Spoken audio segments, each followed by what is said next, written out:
Friends, आज अपन vector space का बेटा 12वां लेक्चर देंगे। और उसमें मैंने पिछले लेक्चर में जैसे आपको यूनिट थर्ड शुरू कराई थी और लीनियर कॉम्बिनेशन के बारे में बताया था। लीनियर कॉम्बिनेशन से ही मैं दो वर्ड और निकालूंगा आज, लीनियर इंडिपेंडेंस और लीनियर डिपेंडेंस। ठीक है, और इनके क्वेश्चंस आप सॉल्व एग्जाम पे यदि आप कर लेते हो तो आपको आधा क्वेश्चन तो डेफिनेटली मिल जाएगा। और थ्योरम्स भी अपन कोशिश करेंगे करने की, लेकिन जो बच्चे बहुत जनरल है, बहुत कम पढ़ते हैं, तो कृपया करके ये लेक्चर तरीके से कर लें जो मैं करा रहा हूँ और इसके एग्जाम्पल कर लें। ठीक है, तो लीनियर इंडिपेंडेंस यानी एक घाती स्वतंत्रता किसे कहते हैं, इसके बारे में अपन आज थोड़ा सा पढ़ेंगे। तो वो क्या कहता है कि यदि v फील्ड एफ पर सदिश समष्टि है, कोई दिक्कत नहीं है। ठीक है, v कोई फील्ड एफ पर क्या है, सदिश समष्टि है। s v का एक सीमित अशून्य उपसमुच्चय है। यहाँ एक वर्ड ध्यान देना कि s v का सबसेट तो है, लेकिन कैसा है, इसका कोई भी एलिमेंट जीरो नहीं है, ये ध्यान रखेंगे आप। s v का एक लिमिटेड नॉन जीरो सबसेट है। ठीक है, s v का एक सीमित अशून्य उपसमुच्चय है, अर्थात s is equal to v1 v2 vn। ठीक है, कितने एलिमेंट ले लिया s में अपन ने, v1 से लेके vn तक। और ये अवयव कैसे हैं, सदिश। तब s को एक घातीय स्वतंत्र कहेंगे, तब s को li कहेंगे। शॉर्ट में क्या बोलते हैं अपन, तब s को li कहेंगे यदि ऐसे अदिशों अल्फ़ा 1 अल्फ़ा 2 अल्फ़ा n का अस्तित्व हो कि आप क्या करोगे बेटा, s के जितने भी एलिमेंट्स हैं उनको इन अदिशों से करस्पॉन्डिंग गुणा कर दोगे। अल्फ़ा 1 को v1 से, अल्फ़ा 2 को v2 से, अल्फ़ा n को vn से, और उन सबको गुणा करके जोड़ दोगे और उनका जोड़ किसके बराबर लिख दोगे, जीरो के बराबर। ठीक है, वो कहता है कि अगर इनका लीनियर कॉम्बिनेशन, s का लीनियर कॉम्बिनेशन जीरो के बराबर है तो ये तभी संभव हो, जितने भी ये अल्फाज हैं ये सब जीरो हों, तभी ये चीज़ संभव हो। तब तो ये क्या कहलाएगा, जो s है li सेट कहलाएगा। ठीक है, और अगर इनमें से कोई भी अल्फ़ा जीरो नहीं है लेकिन उसके बावजूद ये लीनियर कॉम्बिनेशन जीरो है, तो वो डेफिनेशन किसकी कहलाती है, एक घातीय परतंत्रता की डेफिनेशन या लीनियर डिपेंडेंस की डेफिनेशन। वो डेफिनेशन किसकी कहलाएगी बेटा, लीनियर डिपेंडेंस या एक घातीय आश्रितता। ठीक है, तो बिल्कुल अंतर नहीं है दोनों डेफिनेशनों में, सिर्फ एक वर्ड का अंतर आएगा। पहली डेफिनेशन अच्छी तरह समझो, यदि v फील्ड f पर सदिश समष्टि है एवं s v का एक सीमित अशून्य उपसमुच्चय है, अर्थात s is equal to v1 v2 vn, तब s को एक घातीय स्वतंत्र कहेंगे यदि ऐसे अदिशों अल्फ़ा 1 अल्फ़ा 2 अल्फ़ा n का अस्तित्व हो कि इनका जो लीनियर कॉम्बिनेशन है उसका सम यदि जीरो आ रहा है, और वो तभी पॉसिबल है जब ये सभी अल्फ़ा क्या हों, जीरो हों। तो li मीन्स सारे अल्फ़ा जीरो, ld मीन्स कोई भी एक अल्फ़ा जीरो नहीं हो या सभी अल्फ़ा जीरो नहीं हो। ठीक है, तो ये चीज़ ध्यान रखना। लेकिन जैसे ही मैंने डेफिनेशन बताऊंगा, डेफिनेशन बताते कन्फ्यूज़न शुरू होगा, और कन्फ्यूज़न बहुत भारी होता है कि भाई सभी अल्फ़ा आई जीरो हैं तो आप ld मान जाते हो। तो आई इंडिपेंडेंस, इंडिपेंडेंस में क्या आता है, आई के ऊपर बिंदी, तो आप इस बिंदी को ये जीरो के रूप में ध्यान रखो। ठीक है, बिंदी का मतलब क्या है, जीरो है, और जीरो है तो इंडिपेंडेंस है। ठीक है, जीरो है तो इंडिपेंडेंस है, ये ध्यान रखना, और जीरो नहीं है तो डिपेंडेंस है। ठीक है, यदि v फील्ड f पर सदिश समष्टि है, s v का एक सीमित अशून्य उपसमुच्चय है, तब s एक घातीय स्वतंत्र होगा यदि ऐसे अल्फाज का अस्तित्व हो कि इनका लीनियर कॉम्बिनेशन जीरो है, तो ये सभी अल्फाज जीरो हैं। ठीक है, अब इसी डेफिनेशन में मैं दूसरी डेफिनेशन जोड़ दे रहा हूँ, और आप सब किताब से ही उतारनी है डेफिनेशन आपको। बिल्कुल टाइम बिल्कुल नहीं है आप लोगों पे, मैं समझता हूँ तुम्हारी प्रॉब्लम बेटा, लेकिन जैसा है तो हम कुछ नहीं कर सकते। इस वक्त अपन फंसे हुए हैं SRR कॉलेज के बच्चे बहुत बुरी तरह से। ठीक है, एक घातीय आश्रितता जो भी है समस्या, उसको आप सॉल्व करो अच्छी तरह से, और ये पार्ट आप कर लोगे तो ये बहुत ईजी है, पहले वाले पार्ट से ईजी है, ये ध्यान रखना। जो मैंने आपको वेक्टर स्पेस की डेफिनेशन वगैरह बताई है और एग्जाम्पल बताए हैं, उनमें आप थोड़ा सा फंस जाते हो कई बार, पर इसमें नहीं फंसोगे। ठीक है, और जो होशियार बच्चे हैं वो तो बेटा पूरे नंबर लाओ अभी, है ना, और 18 घंटे पढ़ो, कहाँ दिक्कत आ रही है। तो लीनियर डिपेंडेंस मतलब एक घातीय आश्रितता। अब देखो डेफिनेशन में क्या अंतर आएगा, यदि v फील्ड f पर सदिश समष्टि है एवं s v का एक सीमित अशून्य उपसमुच्चय है, अर्थात s is equal to v1 v2 vn, तब s को एक घातीय, तब s को एक घातीय क्या कहेंगे अपन, आश्रितता कहेंगे यदि ऐसे अदिशों का अस्तित्व है कि सभी जी 0 है ये, लेकिन अब ये लास्ट लाइन बदल देंगे बस, ठीक है। तथा समस्त अल्फा आई शून्य नहीं है, या कुछ अल्फा आई शून्य नहीं है, ठीक है। वो कहता है इनका लीनियर कॉम्बिनेशन तो 0 है, लेकिन ये कब है? पहली वाली डेफिनेशन में तो ये सारे अल्फा आई 0 थे। वो कहता है कि या तो सारे ही अल्फा आई शून्य नहीं है, या कुछ अल्फा आई शून्य नहीं है, और उसके बावजूद भी ये लीनियर कॉम्बिनेशन 0 हो तो ये डेफिनेशन किस में कन्वर्ट हो जाएगी? लीनियर डिपेंडेंस में, ठीक है। जैसे ही ये दो डेफिनेशन करी आपने, इसकी थ्योरम शुरू होंगी। तो अभी अपन थ्योरम नहीं, पहले मैं आपको एग्जाम्पल कराऊंगा। जो बहुत जनरल बच्चे हैं वो क्या करेंगे बेटा, लीनियर कॉम्बिनेशन जो मैंने पिछले लेक्चर में पढ़ाया वो उसकी डेफिनेशन, उसके 2-3 एग्जाम्पल। जब लीनियर कॉम्बिनेशन बनाना आ गया तो लीनियर कॉम्बिनेशन से LD और LI ज्ञात करना सीखेंगे अपन। तो मैं एक एग्जाम्पल करा रहा हूँ आपको। देखो उदाहरण 3, आप जैसे ही पेज पलटोगे और पेज पलटने के साथ ही आपको क्या मिलेगा? थ्योरम्स मिलेंगी। थ्योरम्स को छोड़ देना एक बारी आप, और फिर उसके आगे एग्जाम्पल दे रखें। तो उसमें उदाहरण 2, उदाहरण 3, उदाहरण 4, उदाहरण 5, उदाहरण 6, ठीक है, और 7 और 8 और 9, उदाहरण 2 से लेकर 9 तक के एग्जाम्पल आपको कर रहे हैं, ध्यान रखना, ठीक है। अब ये जो मैं 7 एग्जाम्पल बता रहा हूँ उनमें से कभी क्वेश्चन आ गया आपके, तो आपको बिल्कुल एक हलवा क्वेश्चन मिल जाएगा और बड़े आराम से आप उसको कर जाओगे। तो पहला क्वेश्चन करा रहा हूँ मैं, सिद्ध कीजिए कि V3/R के निम्न सदिश, V3/R के निम्न सदिश Li हैं, एक घातीय स्वतंत्र है। मैं Li लिख रहा हूँ सीधे, ठीक है।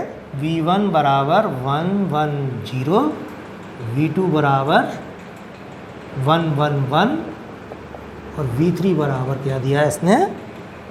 2 1 3, ठीक है। तो कहते हैं 3 सदिश दिए, और वो कह रहा है तीनों सदिश क्या हैं? जो अपने एक घातीय स्वतंत्र हैं। तो इसके लिए अपन क्या लिखते हैं? सबसे पहले माना कि alpha 1 alpha 2 alpha 3 belong to R इस प्रकार है कि आप अल्फ़ा 1 को किससे गुणा करो? V1 से, अल्फ़ा 2 को गुणा करो V2 से, और अल्फ़ा 3 को गुणा करो V3 से। क्या लिख दो? आँख मीच के 0। अब ये अल्फ़ा 1 अल्फ़ा 2 अल्फ़ा 3 अगर Li हैं ये, तो ये तीनों 0 आने चाहिए, ये अपना मकसद है। तो अपने को लीनियर कॉम्बिनेशन अपन ने लिख दिया। अब अल्फ़ा 1 के साथ अब V1 की वैल्यू लिख दो 1 1 0, अल्फ़ा 2 1 1 1, और अल्फ़ा 3 2 1 3, और ये क्या लिखोगे? 0 0 0। 3 है ना ब्रैकेट में, तो 3 0 लिख दिए वहाँ पे भी। अब इनको अल्फ़ा को अंदर ले जाओ, तो अल्फ़ा 1 अंदर ले जाए, alpha 1 0 plus alpha 2 alpha 2 alpha 2, और 2 अल्फ़ा 3 अल्फ़ा 3, और 3 अल्फ़ा 3 इज इक्वल टू 0 0 0, ठीक है। अब अल्फ़ा 1 में अल्फ़ा 2 जुड़ जाएगा, और ये पहले में जुड़ जाएगा। तो क्या आएगी equation? Alpha 1 plus alpha 2 plus 2 alpha 3 is equal to 0। पहली इक्वेशन आ गई, ठीक है। भूल चूक लेन देना बेटा इन चीज़ों में, थोड़ा सा वीडियो में सब चीज़ें तुम एडजस्ट कर लिया करो, ठीक है। दूसरी इक्वेशन आ जाएगी। बुक में तो क्या मैं सीधे रीडिंग लगवा देता था क्लास में। और तीसरी इक्वेशन क्या है? ये चीज़ 0 है, तो alpha 2 plus 3 alpha 3 is equal to 0। अब इन तीनों को सॉल्व करेंगे अपन। तीनों को सॉल्व करोगे तो क्या आएगा यहाँ पर? अल्फ़ा 1 बराबर 0 इज इक्वल टू अल्फ़ा 2 बराबर अल्फ़ा 3, और आप क्या कहोगे कि ये जो सदिश है वो क्या है? Li है। तो देखो कितना सिंपल क्वेश्चन है जो आपको मैंने कराया है कि सारे अल्फाज इसमें 0 हैं, इसलिए ये सदिश क्या है? Li। और ये क्वेश्चन कई बार एग्जाम में आ जाता है, ठीक है। इसी तरीके से एक दूसरा क्वेश्चन है, थोड़ा सा जितने हो जाए उतने संभव हैं अपने लिए अच्छा है, कि 2 गुणा 2 आकार की मैट्रिक्स, 2 गुणा 2 आकार की मैट्रिक्स की सदिश समिष्टि निम्न मैट्रिक्सों का एक घात सत्तर है। निम्न मैट्रिक्सों का Li है। और मैट्रिक्स क्या दिए हैं उसने?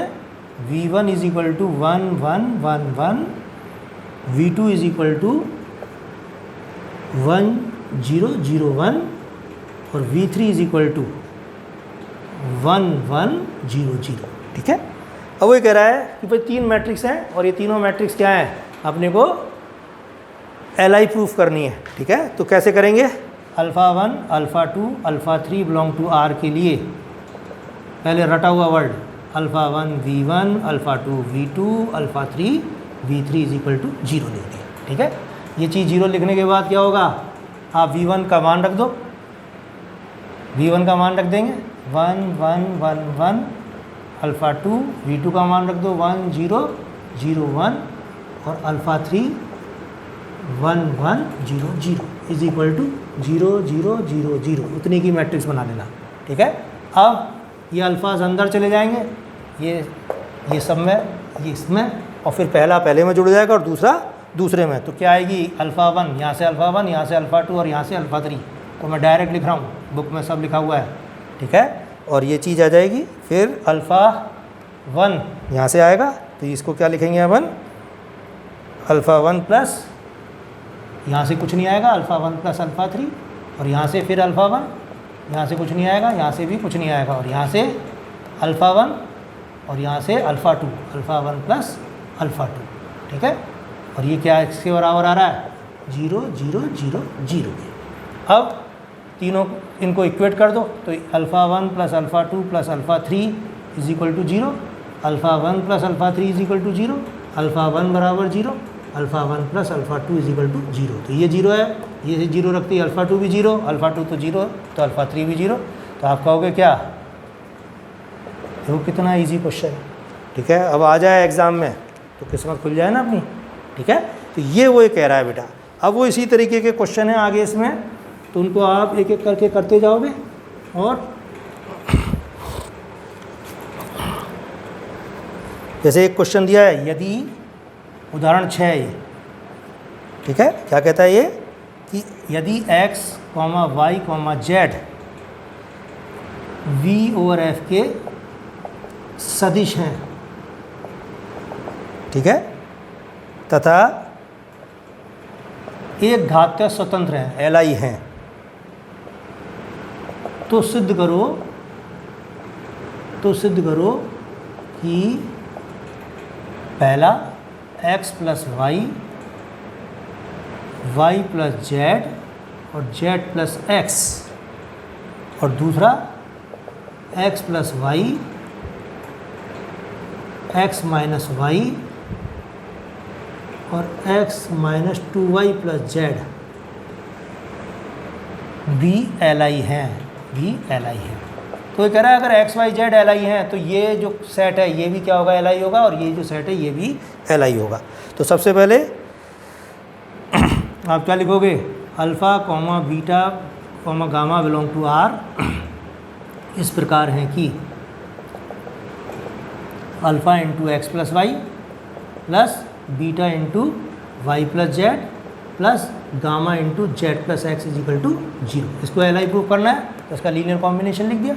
ठीक है, और ये क्या आना चाहिए, 0, और फिर अल्फ़ा बीटा गामा की वैल्यू यहाँ अगर 0 सिद्ध कर दो आप, तो ये चीज़ क्या हो जाएगी, LI हो जाएगी, पहली वाली। समझ में आ रही ना बात, तो इसके लिए ये लिख लिया अपन ने।